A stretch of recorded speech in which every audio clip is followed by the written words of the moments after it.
Hello दोस्तों, knowledge group में मैं प्रियंका आपका स्वागत करती हूं। और जैसा कि आपके सामने है, ये है एमए फर्स्ट सेमेस्टर ज्योग्राफी का सेकेंड पेपर, जिसका नाम है भारत का उत्तर भूगोल, उससे संबंधित प्रश्न और उत्तर।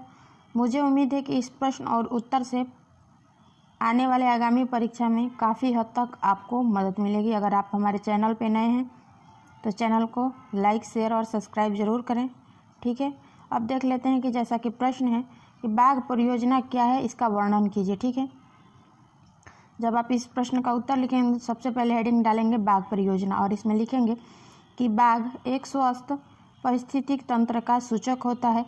पारिस्थितिक संतुलन के लिए बाघों की पर्याप्त संख्या में उपस्थिति आवश्यक है। विलुप्त होते बाघों को बचाने के लिए केंद्र सरकार ने देश में 1973 में बाघ परियोजना यानी प्रोजेक्ट टाइगर प्रारंभ की। इसका उद्देश्य क्या था? इसका उद्देश्य ये है दोस्तों कि बाघ परियोजना प्रारंभ करते समय निम्न उद्देश्य निर्धारित किए गए।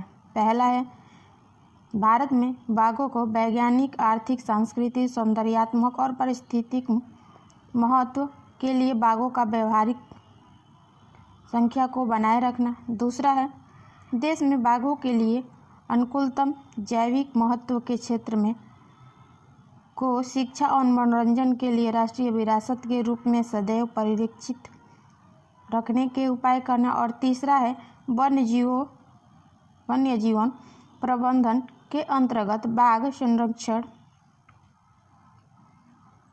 स्थल के निकटवर्ती क्षेत्र का समग्र पारिस्थितिक विकास करना, ताकि स्थानीय जनसंख्या की बाघ संरक्षण स्थल के प्राकृतिक संसाधनों पर निर्भरता घटे। आगे आप इसमें लिखेंगे हेडिंग दोस्तों, वो लिखेंगे परियोजना का क्रियान्वयन, और लिखेंगे 1973 में बाघ परियोजना की शुरुआत के समय देश में बाघों की संख्या जो 2000 से भी कम थी। प्रारंभ में 9 रिजर्व क्षेत्र बनाए गए, जैसा कि है बांदीपुर, कार्बोनेट, कान्हा, मानस, मेलघाट, पालामाऊ, रणथंभौर, सिमलीपाल तथा सुंदरवन।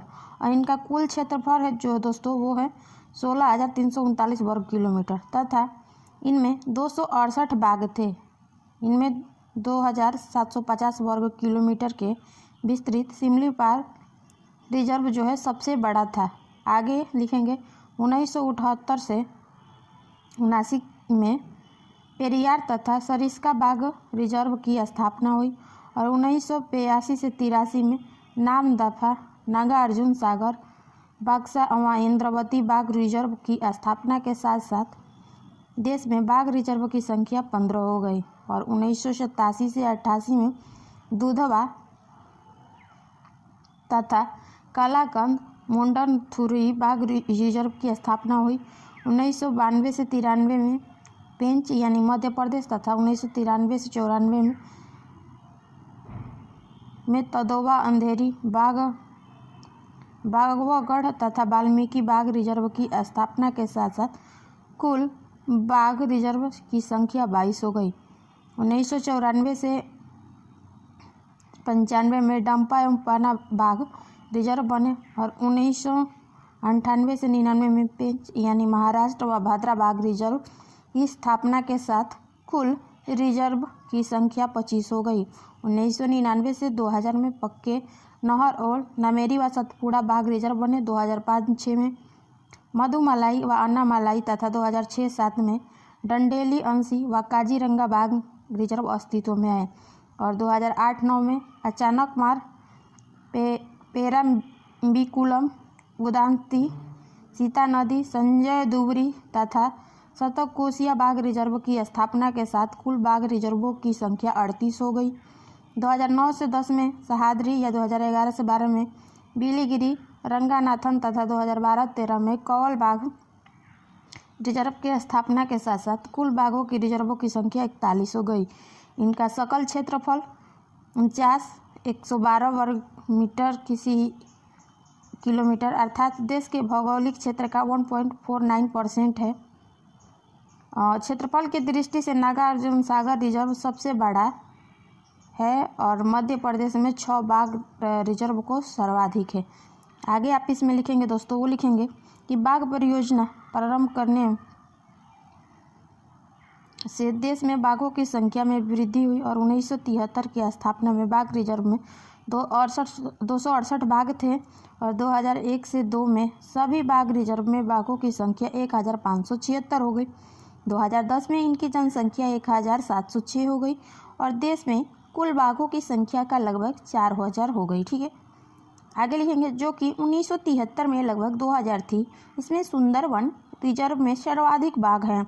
कतिपय बाघ रिजर्व में अवैध शिकार के कारण बाघों की संख्या में ह्रास भी हुआ और वर्ष 2004 में सिरस्का बाघ रिजर्व लगातार अवैध शिकार के कारण पूर्णतः बाघ विहीन हो गया। इनसे बाघ परियोजना पर ही प्रश्न चिन्ह लगा दिया। बाद में रणथंभौर बाघ रिजर्व में बाघों को लाकर एक पुनर्वासित किया गया और बाघ परियोजना के सकल परिणाम आशाजनक रहे। परियोजना क्षेत्र में बाघों की वृद्धि के साथ ही मृदा अपरदन का अंकुश लगा था तथा भू स्तर जल स्तर में वृद्धि हुई। अगला प्रश्न है आपके सामने दोस्तों, ये है क्षेत्रीय नियोजन किन परिस्थितियों में लागू किया जाता है और क्षेत्रीय नियोजन के लाभ बताएं। जब आप इस प्रश्न का उत्तर लिखेंगे तो हेडिंग लिखेंगे सबसे पहले क्षेत्रीय नियोजन की परिस्थिति और इसमें लिखेंगे कि क्षेत्रीय नियोजन निम्न परिस्थितियों में लागू किया जाता है। पहला, जब कोई क्षेत्र बड़ा हो और अलग अलग क्षेत्रों की परिस्थिति अलग अलग हो। दूसरा लिखेंगे जब किसी विशेष क्षेत्र का विकास करने के लिए कृषि का विकास करना आवश्यक हो।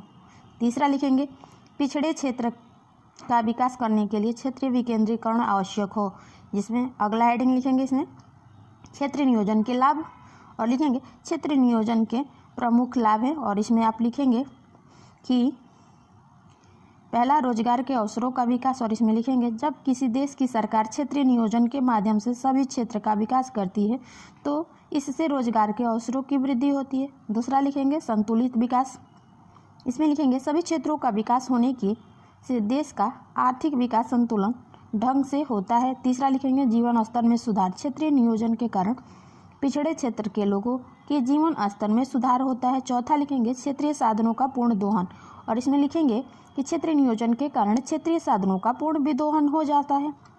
आगे लिखेंगे 5 नंबर, वो लिखेंगे आय की असमानता समाप्त होना, चूँकि क्षेत्रीय नियोजन के कारण सभी क्षेत्रों का विकास होता है और इसी कारण आय की असमानता समाप्त हो जाती है। तो ये थे आज के प्रश्न, ये थे शॉर्ट आंसर और क्वेश्चन, उससे संबंधित प्रश्न और उत्तर।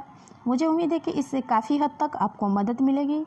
तो आप हमारे चैनल को लाइक, शेयर और सब्सक्राइब करना ना भूलें और आगे भी उन लोगों तक पहुंचाएं जिनको इस प्रश्न उत्तर से काफ़ी हद तक मदद मिले। फिर मिलेंगे नेक्स्ट वीडियो के साथ, तब तक के लिए धन्यवाद। आपका दिन मंगलमय हो।